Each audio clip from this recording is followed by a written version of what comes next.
All right, folks, welcome back to the Land Fixer podcast. I'm your host, as usual, Logan Swanson.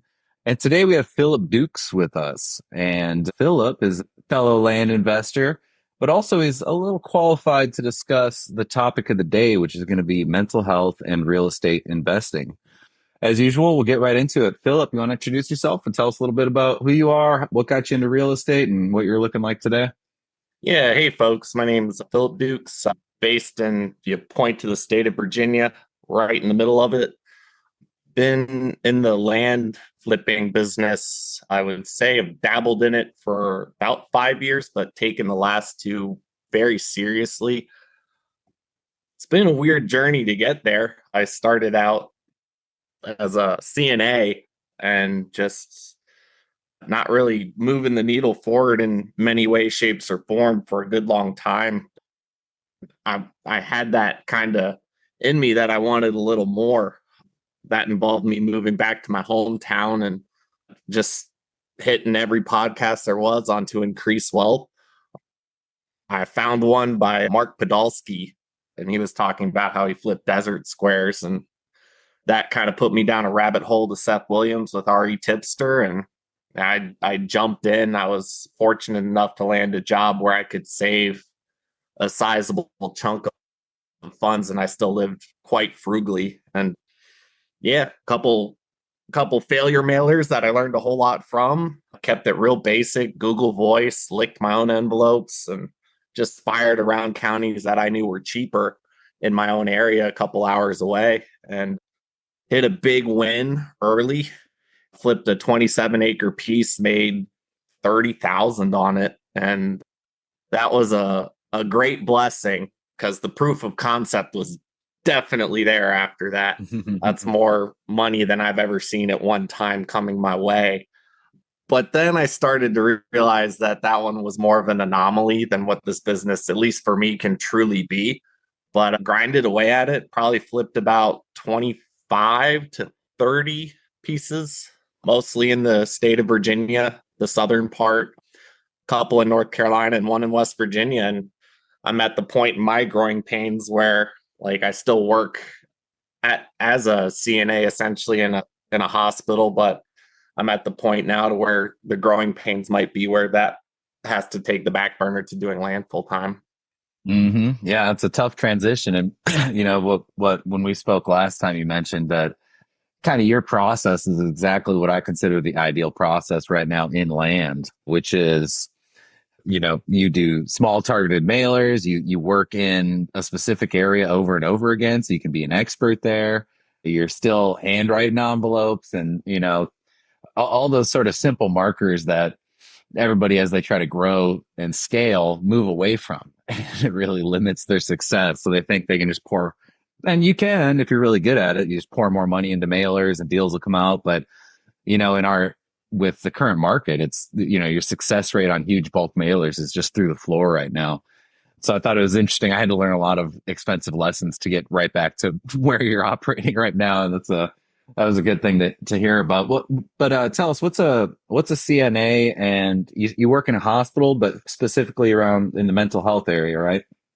Yeah, I work in an acute psychiatric unit. So folks that maybe having an acute mental break, you could have your more traditional psychiatric diseases, but we're also kind of essentially the community hub for people to dry out. Maybe you had just a bender of a weekend and you're a little psychotic. I come and babysit you for a few days. So, but you get lots of very different backgrounds of individuals. It can really affect anybody from all walks of life, all socioeconomic spots. It's you really don't know who's going to walk through those doors. So you get kind of an interesting perspective on what people's stressors are, what people's motivations are, and it is kind of a unique insight. But with that comes a lot of even though we're an acute unit, we definitely try to spring shot the rehab side of it. So there's a lot of group therapy and a lot of uplifting things for the folks that are in there for that short period of time. Yeah. And our topic being mental health, I think most real estate investors are, just a few feet away from an acute mental breakdown at any given moment. And the reason I'm kind of interested in having this conversation is it's something that's, I don't think, really spoken about. You kind of have to have a certain level of crazy or mania in you to want to be an entrepreneur or get involved in real estate to begin with. So I think a lot of us are kind of walking in with some delusions of grandeur. We're all going to hit it big overnight or whatever else.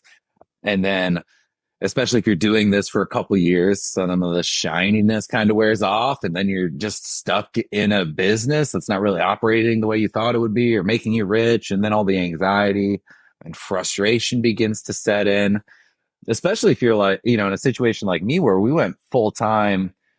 We went full time because of the pandemic. I lost both my jobs. So we were kind of forced into full time real estate investing. And if your sole income is relying on deeds transferring hands, man, that is a crazy anxiety ridden roller coaster.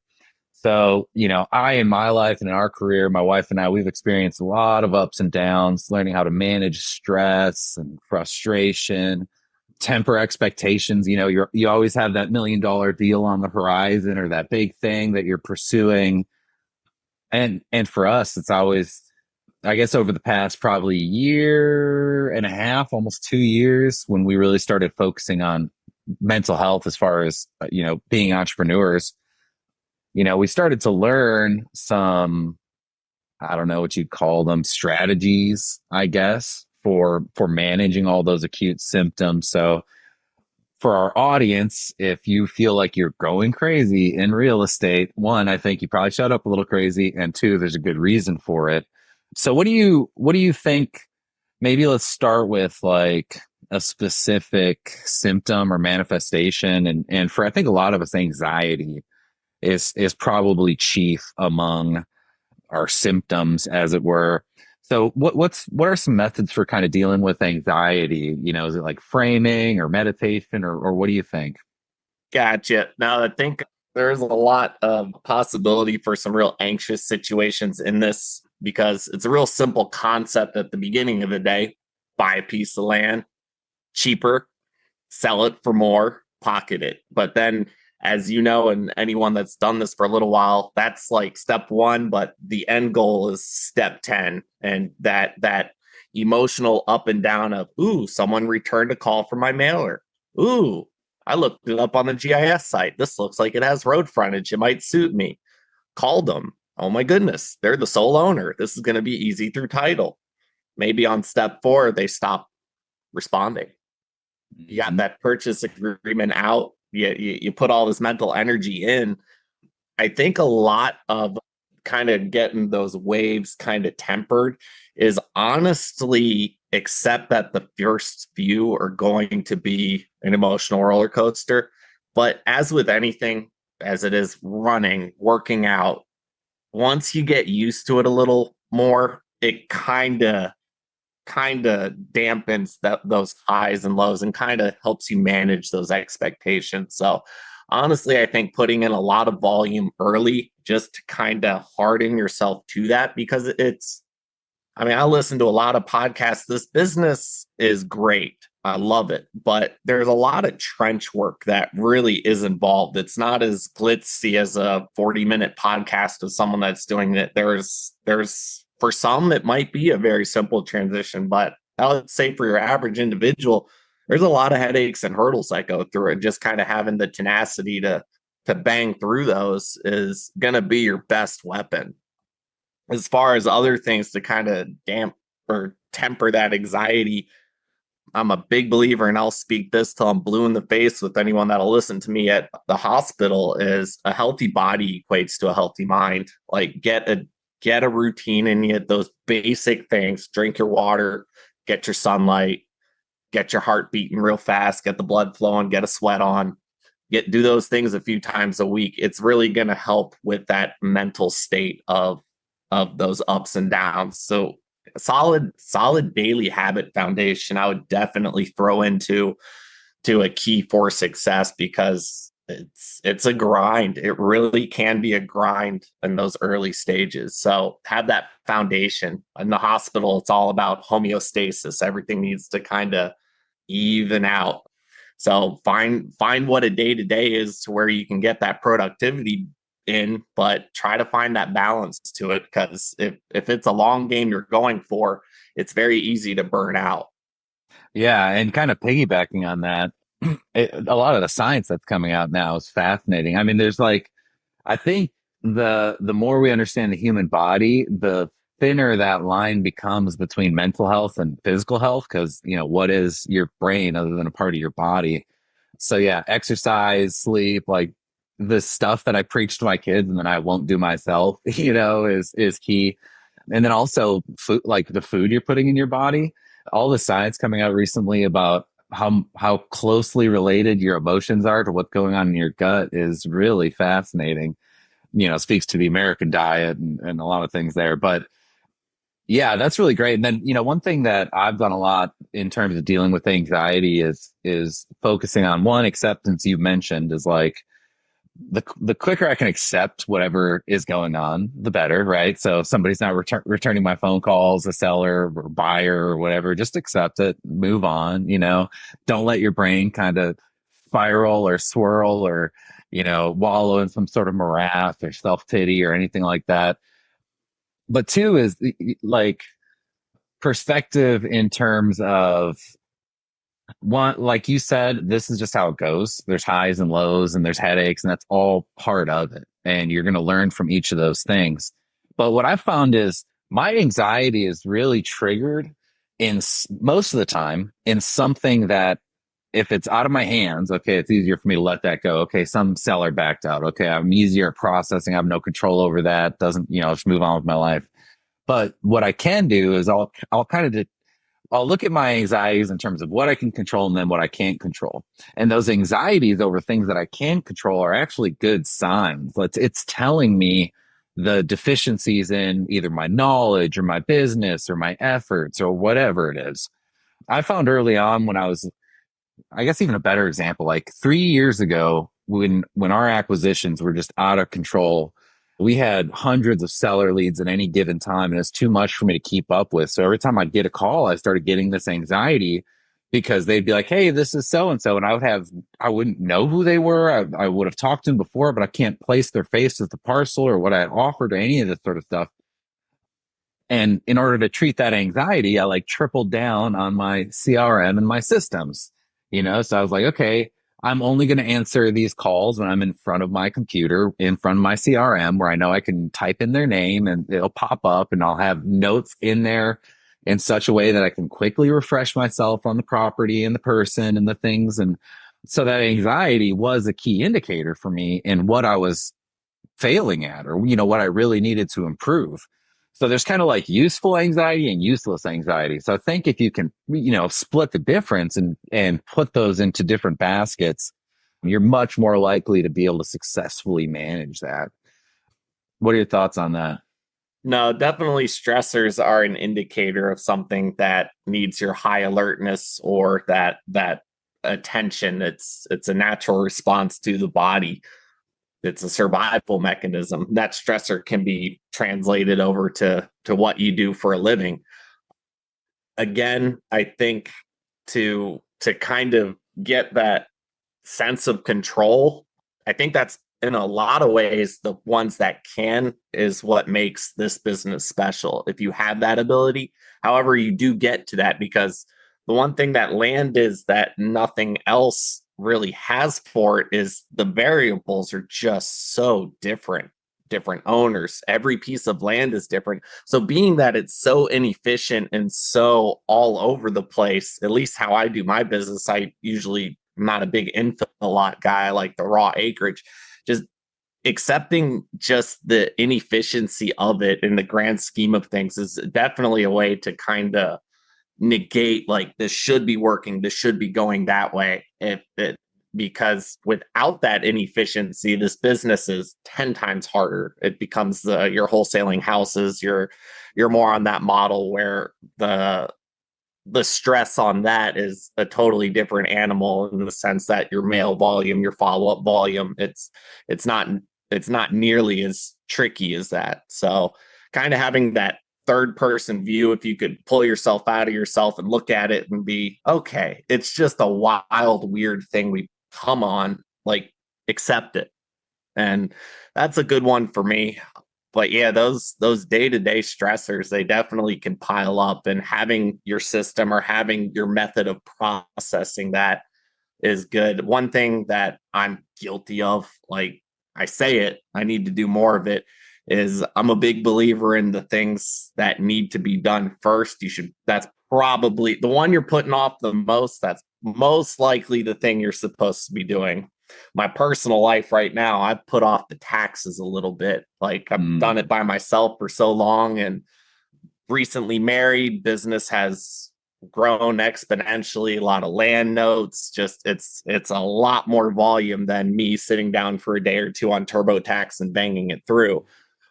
That's a big stressor for me, and I feel that urge to push it off. But I know that if it's the one thing that's kind of the one thing you want to procrastinate on the most likely that's the thing you need to tackle. Yeah. What do they call that? Eating the frog or whatever. Yep. If you start your day and you do the thing you don't want to do the most, the rest of the day just looks easier. Well, cool. Yeah. So I have a couple other topics that I definitely want to get to. So one for sure is if you're a land investor and you're kind of in this Facebook group, podcast circle that a lot of us are running in, what you tend to see is everybody's wins and not their failures, or they'll kind of sandwich the struggle with the success that's at the end. And I think it can really give us all sort of a skewed perspective on what the day to day of this business looks like. I've had a lot of people come to me for whatever coaching, or even a while ago, I did a series of phone calls just with everyday investors trying to be helpful for them. And what I kept getting was this same sort of like frustration where they're in Facebook groups, and one of the gurus or influencers or even just someone who's doing really well will, they'll post a picture and it's like, I closed $100,000 in profit today or whatever else. And then they go back and they look at their computer and they're like, I have 2 properties that I bought this year and it just doesn't make sense and I hate it and it's not going the way. So like there's that envy and that comparison. And kind of even worse is muddled in through all of this is there's that FOMO, that fear of missing out. So everybody's kind of posting, oh, I have this new service that I'm using. I'm text messaging. I'm doing ringless voice. I'm doing some other method or strategy. And you just give me a little bit of money and you can learn about it. And then everybody thinks like, oh my gosh, the way I'm doing it is wrong. Or, I'm in a few months, it's not going to work anymore. And my business is going to disappear out from under me. And that anxiety, like that whole echo chamber and ecosystem can cause so much frustration, but you kind of feel like you need to participate because that's where you're going to find the next little golden nugget of information or the perfect little trick that you needed or whatever else. So how do you synthesize and sort through all that data so that you can be like, I'm going to cherry pick what's useful and disregard what's not useful? Yeah, that's a definite thing. If you're on the scrolling, I mean, you can definitely doom scroll just with land stuff. You're getting so many different areas, so many different people from so many different backgrounds. There's a quote, I think it's Peterson that did it, or I'll give the Cliff Notes version, is the only, and I write this on the board for my patients, is the only person to compare yourself to is yesterday's you. That's a mantra I really, really like. Everyone's coming from different spots in life, different backgrounds. It's your measure of success really needs to come with, are you comparing yourself to you a week ago, to 2 weeks ago, to 2 years ago? Because you can kind of, if you take that third person out again, where you're looking back at it, you look at yourself over, okay, for me, for a 5-year timeline, started brand new, got my win. But if I could see that from that non-personal perspective, I mean, I'm proud of it. It's something that I can be proud of, the momentum and the business I've done. Now, compared to your other folks out there, it pales in comparison. But that try to eliminate that comparison only to what you can do, and that's not the easiest thing in the world to accomplish. But if you actively practice that, it really helps. Another thing, at least for me, this is very personal to my land business, is I like the adventuring of it. Like Hmm. most of my properties are a few hours away. I like to go see them. I'll take some drone shots along with my land agent. I'll meet up with him, meet the farmers, gone hunting there before. Like I try to really embrace the identity of it more than a keyboard individual to where, you're flipping deeds. And there are a couple I've bought sight unseen, but if it's neat, I love land. I love being Hmm. outside. Like my buddy and I were shooting 22s on a clear cut 40-acre piece a few years ago with four wheelers and his newborn kayaks. I mean, I really try to personalize it because then it really gives it my own identity. If you can find a way to really enjoy it and get a sense of adventure out of it, and again, that is easy if you're in New York buying Florida lots. I understand that's not necessarily the optimal way, but for me, on how I do my business, I really enjoy kind of making it my own personal story arc. I have stories from it, and I really enjoy that part of the business. I'm going to plug a kind of an old school land flipper that really goes under the radar, but I highly recommend his book, and it's more of a memoir. But EB Farmer, the he has a book, The Land Flipper. It's 70 pages. It's a great read, but it's more of that. And he was one of the first ones I really kind of connected with. And Hmm. it was a sense of him and his father did it in Louisiana. And but they have so many stories. And when he wrote out those memoirs, I'm like, you're gonna look back on your life as like he lived a life of adventure.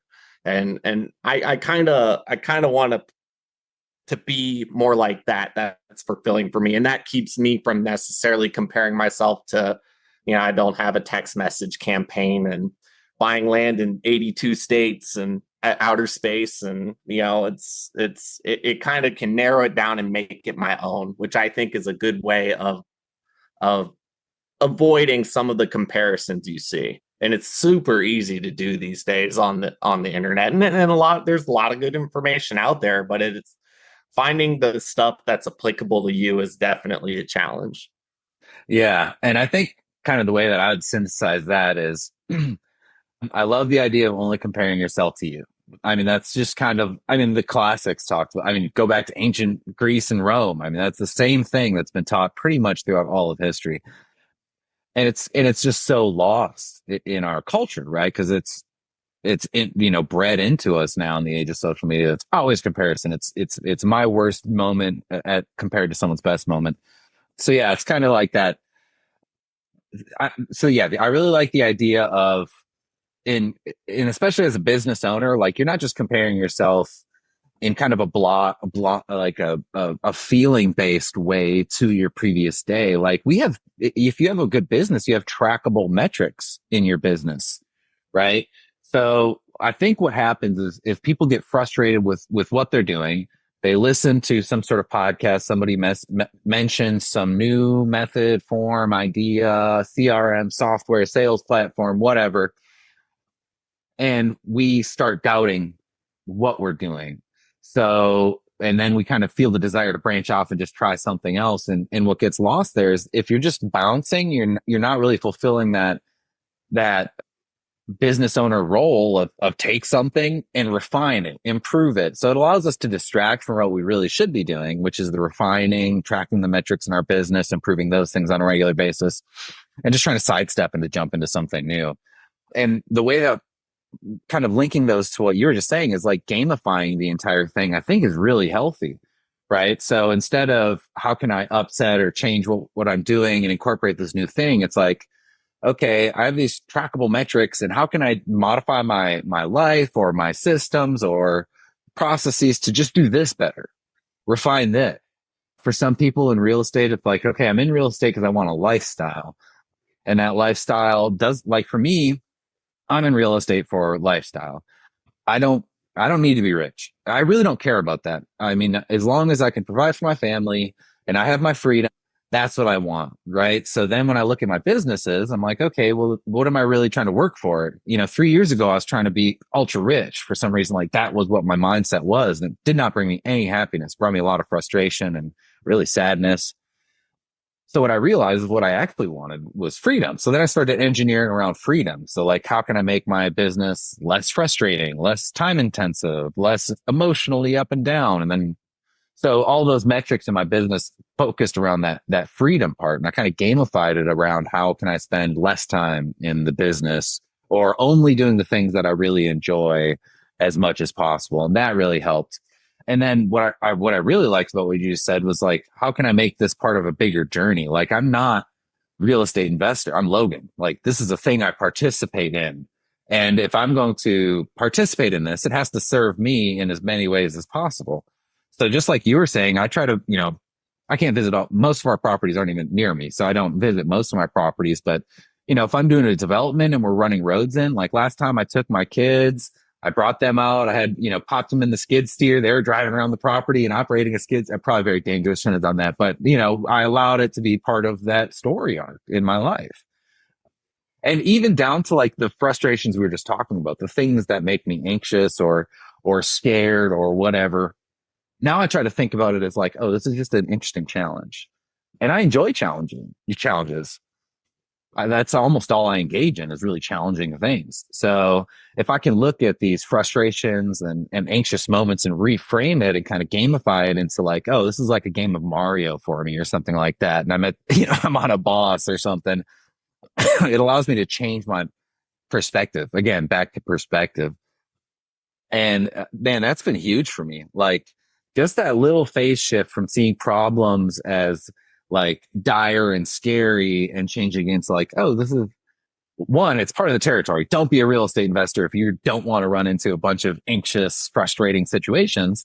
So it's just part of it. I already accepted that. And two, how can I just view it as fun? And the more I can have that like playful mentality with every aspect of my life, the healthier my brain is. Because I have that crazy brain. And that leads me into my third big question for you, which is kind of that delusion of grandeur thing, right? So every real estate investor that I know, I'm sure there's exceptions, of course, but most of us come in thinking like, I'm going to get rich. I'm going to win big. I'm going to be in this new class. Maybe I want to buy the big house and cars and boats and never work for anyone ever again. And I think a lot of that comes from this kind of naturally discontented spirit, right? I know when my wife and we worked like the 9 to 5 grind, it just killed us. Like we knew that wasn't our position. We knew that I could not spend the rest of my life reporting to somebody. It just sucked it right out of me. So when we got into real estate investing and we started getting, some level of success, I thought like, oh, I will be happy now. And what I found was the opposite. It's like the more opportunities I had ahead of me, the more different deals that I could chase kind of fueled that discontented nature that I had. And each time I would take a step, I would immediately take that step for granted and just wait for the next step. So it's like I kept thinking I would hit this point of comfort or happiness or whatever, and it would be a certain amount of money or a thing that I bought or a lifestyle or even that freedom. And I would just immediately take it for granted and just be on to the next, on to the next. So I think that's a pretty common trait for us as real estate investors is to have that sort of discontented nature. And it is kind of a gift and a curse, right? Because that's what made us take the first step. But if we take the steps and then we get the thing and we're still not happy, what was it all for? You know? Definitely something that speaks to me a lot, that discontented nature. Another thing I kind of spew off as much as I can to folks that'll listen at work is, you got to earn your dopamine. I said cheap dopamine bad, earned dopamine great. And I mean, even with the land, those first couple successes, that dopamine hits it's nice. You're on cloud nine. The more you get into it and the more it becomes that job, that discontentedness can come in because you're not flooding your brain with that novelty. And that discontentedness, I think, has a little bit to do with that. For the folks that are wired just to level up, it's as with any personality, there's going to be massive strengths and probably some deficits just due to that personality type. And if it's one that you're always trying to level up, and I lean into that. I feel the same. It's trying to again get to that homeostasis. If you know your personality is way high in this, you have a couple deficiencies down here, might be time to try to tackle those deficiencies, not to get them back up here, but just to get them to where it's a little more rounded as an individual. One thing that I like to do is I already touched on the physical exercise, but I live in the area that I've grown up in. I have family, I have brothers. I mean, I'm over there with the nephews helping them. My brother just got a cow. That's fun. I try to it goes into that freedom thing. It's land's always going to be there, making the most of the time that you do have for just I kind of look at his moments. Big soccer player. I'm 36. I'm still out there with the college kids getting wrecked, but it's that it's that don't take it. You can take it as serious as you want, and being serious is very good and intentional, especially starting out. But once you get that a little bit of momentum, that grand perspective on things is there's always going to be someone richer. There's always going to be someone more. And what I am religious, and I think kind of chalking it up to there's a higher power and a higher purpose. And as long as you're kind of openly seeking that throughout your life, I think you're going to find a little bit more of that contentment. It's all about you to a degree because that's what gets the results. But once you kind of get a little bit, at least for me, and it sounds like you, freedom's my number one priority. I don't think I'm going to be any happier if there's, once you hit that kind of level of, all right, they call it, are you familiar with Maslow's hierarchy of needs? No. It's a healthcare term they use where like you can't build off anything unless you have a foundation. And that foundation is food, air, water, and then it kind of pinnacles up. You can't get to that self-actualization until you lay those foundations. But when it comes to the money thing, I'm the same way. Once I have enough money to where you can throw money at problems and they go away, like I'm good. It's not a priority. That freedom is super valuable, but with that freedom, I think comes sometimes that responsibility of like, what am I doing with it? If it's raising a family, that's so valuable. And I think I lean into that a lot from my upbringing. My dad worked for FedEx for 30 years, 60 hours a week, just backbreaking work. Six of us, we're all fed, clothed, educated. Like I have nothing but respect for him. But that drive to not have to do that with my life, like in a way, my dad set the example for that. So getting back to just that going to the top in the comparison, it's if you're wired that way, it's your gift and your curse. It is what it is to a degree. I don't know. I think That's been an age-old question throughout history as well. So I think a lot of it comes down to being intentional about identifying what you actually want, right? Because, we're in a society that's rich with trying, like you're saying, dopamine. Everybody's trying to look towards the external to find some level of peace, comfort, happiness. And I think that if you get to a certain point, right, where your bills are paid and your kids are fed and you have that freedom and you're looking in the mirror and you're like, I'm still not happy, or I'm still discontented, or I'm still frustrated, that's when I think it's really time to start focusing inwardly. For me, that took the form of what you've gone back to a few times here is like physical health. It's like, okay, well, when I was getting started, I was eating like crap. I was just all I did was work. That's like a single focus. And then got that a little under control. And then I was like, okay, I need to expand a little bit into my relationships. Like, how can I have healthy relationships with people and things and I started to get much more of a broad conception of who I am. And then I was able to start asking questions of purpose. It's like, well, I know my purpose isn't to like, that's not a good purpose. My purpose isn't to get rich. And I think any pursuit that is strictly to get rich or making that the end will lead to a lot of sadness, frustration, emptiness, loneliness. you're not going to find the fulfillment per se. Right. Right. So then that's when I started thinking, okay, well, what does fulfill me? And I started, more in-depth questions and discovering who I am. And I found that, there are certain things that really drive me and make me happy that don't come from real estate. And then I was able to place real estate where it should be. It's like a vehicle.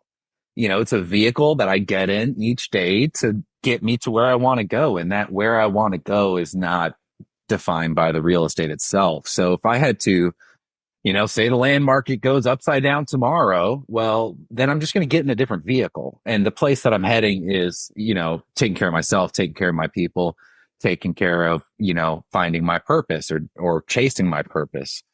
And then you start to look at what you have just as assets for the purpose. So it's like, I think I was sharing with you before, I really like, I've created this skill set around land, but I don't find a lot of fulfillment in flipping land or funding land or developing land. It's fun. I can gamify it, but I don't feel like it's an end purpose. What does really motivate me is the idea of building affordable housing for my community. So I'm like, oh, well, I have a skill set that could actually really tie into that. Now I have a network of people that I know that could really help me, take it from A to B.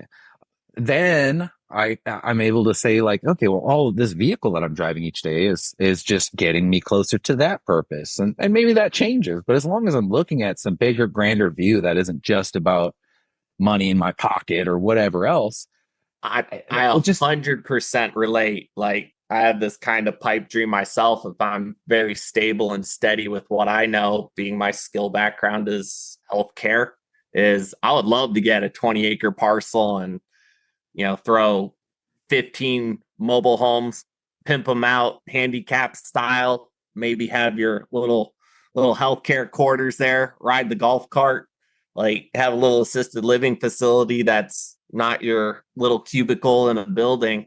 I mean, I feel the same way with the land, that it serves the purpose for what it is right now, and that's strictly creating wealth. I try to make it as fun as I can with what I have during that time. I mean, you're going to be spending hours in it. It's a big part of your life.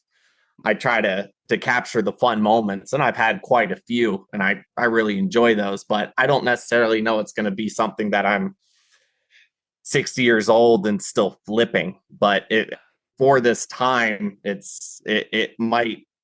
creates the fundage, the wealth, the know-how, the knowledge to maybe evolve from there. And I do think I have that drive to that. There's going to be some point in some chapter where it's not that I'm just building the digits in the bank account. It's what dent in the world am I going to put for the little time I do have here. I definitely can relate to that. Another big prime motivator for me as an end goal is talking to this freedom is recently married, want to start, put my kids out in the world. Like I really want to enable them to have that freedom by homeschooling, by not having that tie down of the 9 to 5. So yeah, it's definitely a journey, but being grateful for the moments in that journey, I think can really kind of give you a little extra push to keep grinding through. And yeah. it's going to be a unique one for everybody. Everyone's going to have completely different story on how their investing journey goes, and embrace the uniqueness of what is your own. I'm not Seth Williams. I'm not Mark Podolsky. I'm Phil. I live in Virginia. Like I have my little spot, and just own what's yours and be proud of it. And the one person you compare it to is you. Yeah. Yeah, so that gratitude piece at the end, I mean, that could be its own hour-long Oh conversation. yeah. I always thought gratitude was like this passive feeling that you had. And like, no, gratitude's a very active endeavor. If you can, goes back to perspective. You're like, if I can wake up every morning and be grateful for the hand, the fingers on my hands and my kids sleeping in their bed, and even be grateful for the stuff that I need to fix on my house because I enjoy fixing stuff on my, Yep. if I can start with just framing and getting my perspective right before I head into the day, like it's a Yep. night and day difference. And my wife has been instrumental in kind of letting me kind of see that side of the world. She's very, very optimistic and always sees the beauty in everything, and I think I'm more on that melancholic, a little sarcastic, jaded. She's a good balance for me. I'm very blessed to have her as a partner. Well, yeah, just those moments. I really think you finding those moments. One of our biggest connecting things was this, like, yeah, I flipped dirt. And she's like, what? And I was like, you want to mail with me one weekend? And we grinded out like 600 offers. And the funny thing is, I went to visit my brother in Alaska. During that time, I hit the right timing for the right thing, and we got what 5 deals, about 80 acres worth. It was probably the best mailer I've ever had. So it's one of those moments. Like, I'm gonna put that in my little. That's in my memoir. That's my own thing. That's my own personal story. That's me. That's my journey. That no one's gonna understand, and I don't need to compare it to anyone else's. So, but just Yeah. kind of taking that ownership of what's yours and just improving on it. The rest you can learn from them for sure, man. I'll eat up some podcasts on new strategies or mindsets. If I get one or two things from them, it's an asset to me. But they're on theirs, you're on yours, and kind of just having that simplistic mindset, I really think is helpful for at least what I do. But all of that being said, a caveat for anyone just starting, I'm going to echo probably the 700 other podcasts out there.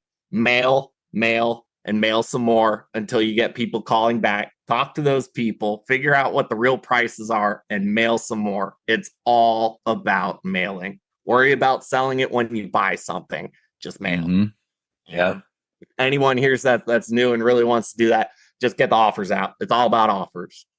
Awesome. Well, Cliff Notes. So I think we said acceptance is big. Accept the reality. Perspective. Make sure you have good perspective. Physical health is key.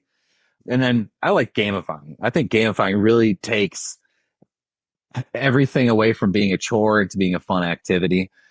And then don't define yourself by your job. That is a big issue, I think, especially when it's it's a unique thing we do. So it's rare for you to encounter somebody in the wild who does what you do.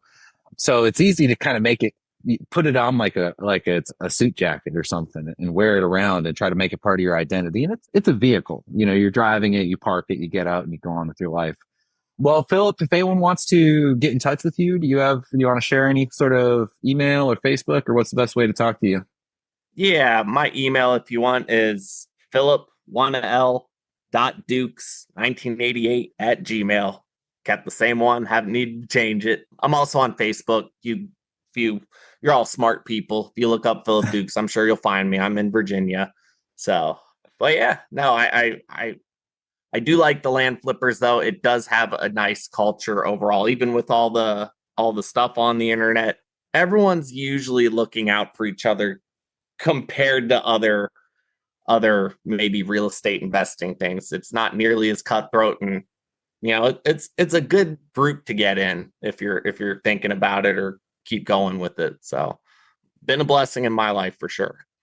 Awesome. Well, thanks for being on today, Philip. Folks, reminder, if you want to buy land, go to www.primelandexchange.com. If you need help funding deals, go to landpartnerfunding.com. Or if you need to get in touch with me for any reason, you can reach me at thelandfixer@gmail.com.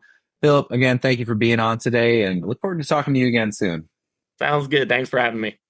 All right. Cheers.